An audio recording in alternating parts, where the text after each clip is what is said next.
Good morning friends. তো সকাল সকাল ঘুম থেকে উঠেই হঠাৎ ইচ্ছে করলো রস আইল্যান্ড যাওয়ার। তাই আমরা বাড়িতে তাড়াতাড়ি সকালে টিফিন করে 4 থেকে 5 জন মিলে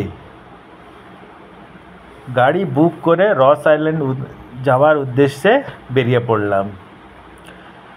সকাল 9টার সময় যখন আমরা রস আইল্যান্ডে পৌঁছালাম তখন সেখান থেকে টিকিট বুকিং করে পার হেড 600 টাকা করে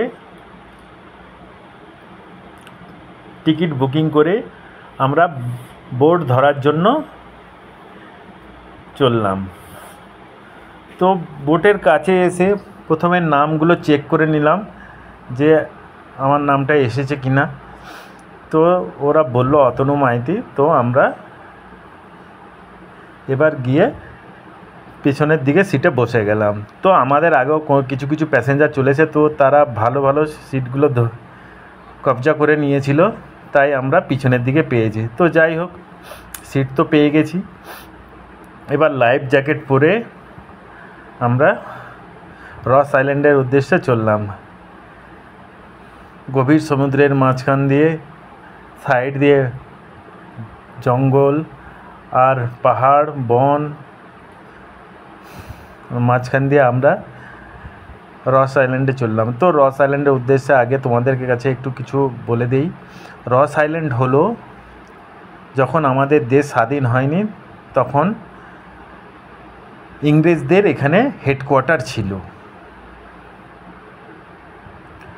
তো ওইগুলো এখনও কিছু কিছু রয়ে গিয়েছে।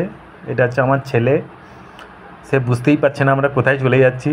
রস আইল্যান্ডে যখন আমরা গাড়ি করে যাচ্ছিলাম তখন সাইড দিয়ে ময়ূর, হরিণ, অনেক রকম জন্তু জানোয়ার দেখতে পাচ্ছিলাম। এই সাদা বাড়িটা হচ্ছে রস আইল্যান্ডে রাত্রেবেলাতে হচ্ছে লাইটিং শো হয়। তো আর চারদিক দিয়ে শুধু নারকেল গাছ, খেজুর গাছ আর বড় বড় গাছ, আর কিচ্ছু নেই। আর সেই পুরনো দিনে ইংরেজদের ঘর বাড়ি সব রয়েছে। তো 2004 সালে যখন ভূমিকম্প হয়েছিল তখন ওই ভূমিকম্পতে কিছু কিছু ঘর বাড়ি ভেঙে পড়েছিল। তো এই যে যেমন দেখো, এইসব বাড়িগুলো সব ভূমিকম্পে ভেঙে গিয়েছে। এবার পুরো দেওয়াল দিয়ে গাছ উঠে গিয়েছে সব। আমাদের সাথে আমরা যেই গাড়িতে করে যাচ্ছিলাম সেই লোকটা গাইড করে দিচ্ছিল যে কোথায় কি। এখানে বলেছিল হচ্ছে কি, এখানে হচ্ছে রস আইল্যান্ডের হচ্ছে ইংরেজদের হচ্ছে নাইট শো হতো, মানে নাইট বার এরকম কিছু একটা বলেছিল। তো এইভাবেই আমরা চলতে শুরু করলাম। আকাশে রোদ পুরো ঝলমল করছিল। এই ঘরটা হচ্ছে আন্দামানের প্রথম পোস্ট অফিস। যখন আন্দামানে প্রথম পোস্ট অফিস হয়েছিল তখন এই রস আইল্যান্ডেই হয়েছিল।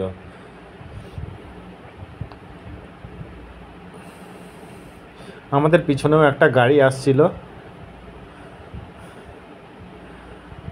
আর রাস্তার সাইড দিয়ে শুধু খেজুর গাছ, তাল গাছ আর সুপারি গাছ। তো আমরা কাছাকাছি পৌঁছে গিয়েছি। এই লাল বাড়িটা হচ্ছে যখন সৈন্যরা থাকতো, তো এই বাড়িটা ব্যারাক ছিল, সৈন্যদের ব্যারাক ছিল। তো ওইটা এখনও ভালো করে রেখেছে, কালার ফালার করে রেখেছে।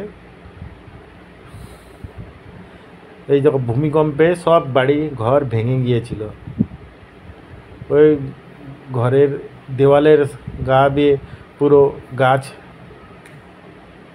বেয়ে বেয়ে উঠে গেছে, গাছের শেকড় সব উঠে গেছে। Naval coastal tree. এখান থেকে ভিউটা হচ্ছে খুব সুন্দর দেখা যায় সমুদ্রের। আমরা এখান থেকে দূরে একটা লাইট হাউস আছে, ওই লাইট হাউসে যাব। তো তার আগে গাড়ি থেকে নামার আগে সবাই একটু সেলফি নিয়ে নিলাম। দেখো বন্ধুরা কেমন লোকেশন, যেমন রোদ সেরকম। তো আমরা রোদের মধ্যে দিয়ে চলতে শুরু করলাম। এটা হচ্ছে আমার ছেলে, ও এখনও বুঝতে পারছে না যে আমরা কোথায় যাচ্ছি। এবার আমরা আস্তে আস্তে লাইট হাউসের দিকে যাব। এখানে একটা খুব লম্বা সিঁড়ি রয়েছে একদম লাইট হাউস পর্যন্ত যাওয়ার জন্য, রেড কালারের। সেই সিঁড়ি দিয়ে আমরা নামতে শুরু করলাম। আমাদের মতো অনেক ট্যুরিস্ট, তাদের দেখা হয়ে গেছে, তারা ফিরে চলে যাচ্ছে। আর তার উপর দিয়ে অনেক রোদ, তার জন্য কেউ থাকতেও পারছে না।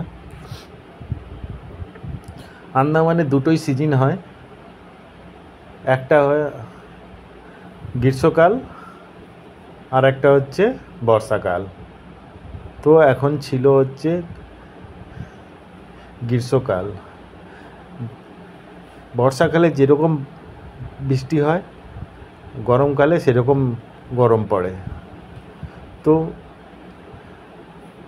যে যেখানে পাচ্ছে একটু ছাওয়া পেলেই রেস্ট করে নিচ্ছিল। তো লাইট হাউস চলে এসেছে, সমুদ্রের মাঝখান দিয়ে ব্রিজ বানানো রয়েছে, সে ব্রিজের উপর দিয়ে যেতে হয়।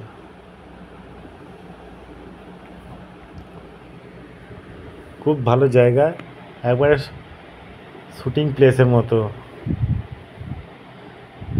একটু একটু জল এখন হচ্ছে ভাটা হয়ে আছে, ওই জন্য জল কম, পাথর দেখা যাচ্ছে। আর মানে অসংখ্য পরিমাণের ক্যাঁকড়া সেই পাথরের উপরে উঠে আছে। আবার যখন জল ভাটা জোয়ার আসবে তখন আবার এগুলো হচ্ছে ভর্তি হয়ে যাবে।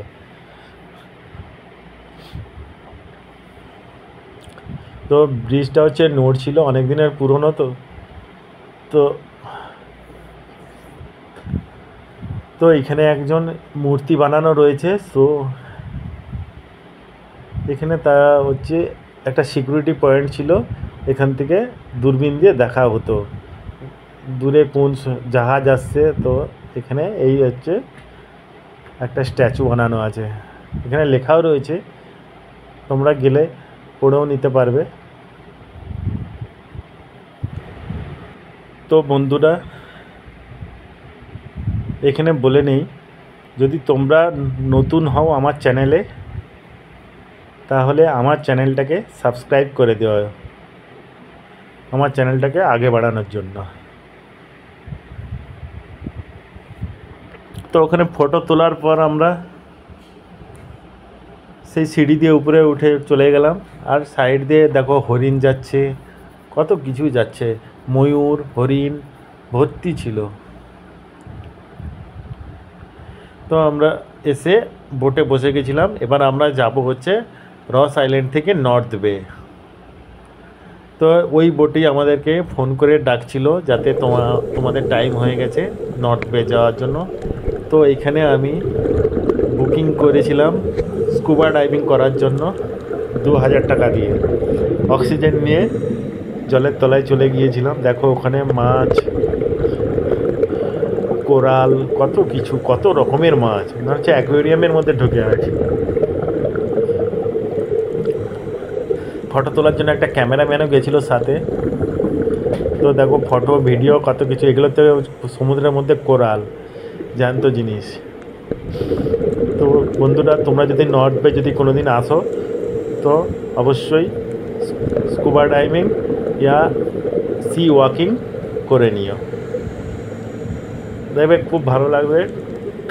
আগে তোমাকে হট করে নিয়ে যাবে না, তার আগে তোমাকে অনেকক্ষণ প্র্যাকটিস করাবে। যদি তুমি কমফোর্টেবল হও যাওয়ার জন্য, তাহলে তুমি যেতে পারো, নাহলে তোমার ক্যান্সেল হয়ে যাবে।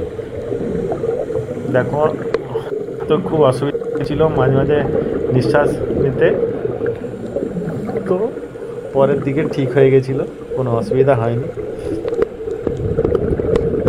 কত রকমের মাছ দেখো, আমার পায়ে প্রচুর মাছ কামড়াচ্ছিল। আমি পা দিয়ে ঝাটকা মারছিল, আমি হাফ প্যান্ট পরে গিয়েছিলাম। তো দেখো ফটো তোলার জন্য হাত নাড়াতে বলছিল। আমি মুখে যেটা ধরে রেখেছি ওটা দিয়ে আবার অক্সিজেন নেয়। তো আমরা স্কুবা ডাইভিং করে ওঠার পরে আমাদের টাইম আবার মেরিনা পার্কে যেখানে আমরা বোট ধরেছিলাম সেখানে আবার যেতে হবে। তো যাওয়ার পথে একটা নেভি জাহাজ দেখা দিয়েছিল। তো বন্ধুরা, শেষে বলবো ভিডিওটা ভালো লেগে থাকে তাহলে লাইক কমেন্ট শেয়ার করে দিও। ওকে, বাই, জয় হিন্দ।